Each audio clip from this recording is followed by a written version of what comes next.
General Powell, last year you gave a campaign contribution to Senator McCain. You have met twice at least with Barack Obama. Are you prepared to make a public declaration of which of these two candidates that you're prepared to support? Yes, but let me lead into it this way. I know both of these individuals very well now. I've known John for 25 years, as your setup said, and I've gotten to know Mr. Obama quite well over the past 2 years. Both of them are distinguished Americans who are patriotic, who are dedicated to the welfare of our country. Either one of them, I think, would be a good president. I have said to Mr. McCain that I admire all he has done. I have some concerns about the direction that the party has taken in recent years. It has moved more to the right than I would like to see it, but that's a choice the party makes.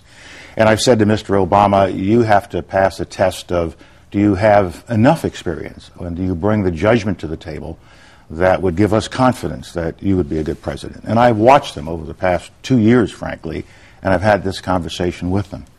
I have especially watched over the last 6 or 7 weeks as both of them have really taken a final exam with respect to this economic crisis that we are in and coming out of the conventions.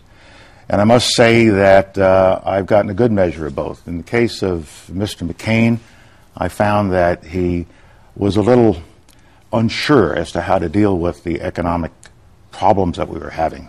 And almost every day there was a different approach to the problem, and that concerned me. It's got the sensing that he didn't have a complete grasp of the economic problems that we had. And I was also concerned at the selection of Governor Palin. She's a very distinguished woman, and she's to be admired. But at the same time, now that we have had a chance to watch her for some 7 weeks, I don't believe she's ready to be President of the United States, which is the job of the Vice President. And so that raised some question in my mind as to the judgment that Senator McCain made. On the Obama side, I watched Mr. Obama, and I watched him during this 7-week period, and he displayed a steadiness, an intellectual curiosity, a depth of knowledge, and an approach to looking at problems like this and picking a vice president that I think is ready to be president on day one, and also in not just jumping in and changing every day, but showing intellectual vigor. I think that he has a definitive way of doing business that would serve us well. I also believe that on the Republican side, over the last 7 weeks, the approach to the Republican Party and Mr. McCain has become narrower and narrower.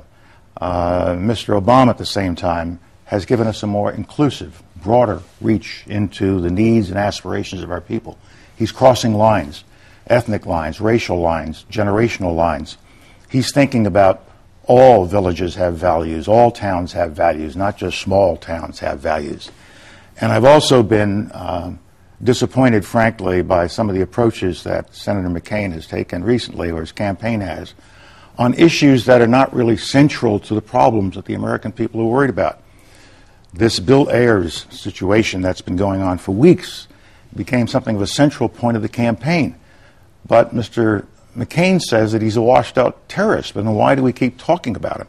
And why do we have these robocalls going on around the country trying to suggest that because of this very, very limited relationship that Senator Obama has had with Mr. Ayers, somehow Mr. Obama is tainted? What they're trying to connect him to is some kind of terrorist feelings, and I think that's inappropriate. Now, I understand what politics is all about. I know how you can go after one another, and that's good. But I think this goes too far, and I think it has made the McCain campaign look a little narrow. It's not what the American people are looking for. And I look at these kinds of approaches to the campaign, and they trouble me. And the party has moved even further to the right, and Governor Palin has indicated a further rightward shift. I would have difficulty with 2 more conservative appointments to the Supreme Court, but that's what we'd be looking at in a McCain administration. I'm also troubled by not what Senator McCain says, but what members of the party say. And it is permitted to be said such things as, well, you know that Mr. Obama is a Muslim. Well, the correct answer is he is not a Muslim. He's a Christian. He's always been a Christian. But the really right answer is, what if he is? Is there something wrong with being a Muslim in this country? The answer is no. That's not America. Is there something wrong with some 70-year-old Muslim American kid believing that he or she could be president? Yet I have heard senior members of my own party drop this suggestion. He's a Muslim and he might be associated with terrorists. This is not the way we should be doing it in America. I feel strongly about this particular point because of a picture I saw in a magazine. It was a photo essay about troops who were serving in Iraq and Afghanistan. And one picture at the tail end of this photo essay was of a mother in Arlington Cemetery. And she had her head on the headstone of her son's grave. And as the picture focused in, you could see the writing on the headstone. And it gave his awards, Purple Heart, Bronze Star, showed that he died in Iraq, gave his date of birth, his date of death. He was 20 years old.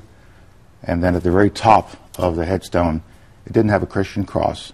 It didn't have a Star of David. It had a crescent and a star of the Islamic faith. And his name was Kareem Rashad Sultan Khan. And he was an American. He was born in New Jersey. He was 14 years old at the time of 9/11. And he waited until he can go serve his country, and he gave his life. Now, we have got to stop polarizing ourselves in this way.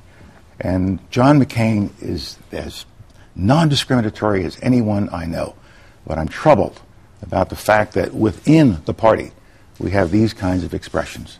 So when I look at all of this, and I think back to my Army career, we've got two individuals, either one of them could be a good president. But which is the president that we need now? Which is the individual that serves the needs of the nation for the next period of time? And I come to the conclusion that because of his ability to inspire, because of the inclusive nature of his campaign, because he is reaching out all across America, because of who he is and his rhetorical abilities, and we have to take that into account, as well as his substance. He has both style and substance. He has met the standard of being a successful president, being an exceptional president. I think he is a transformational figure. He is a new generation coming into the world, onto the world stage, onto the American stage, and for that reason, I'll be voting for Senator Barack Obama.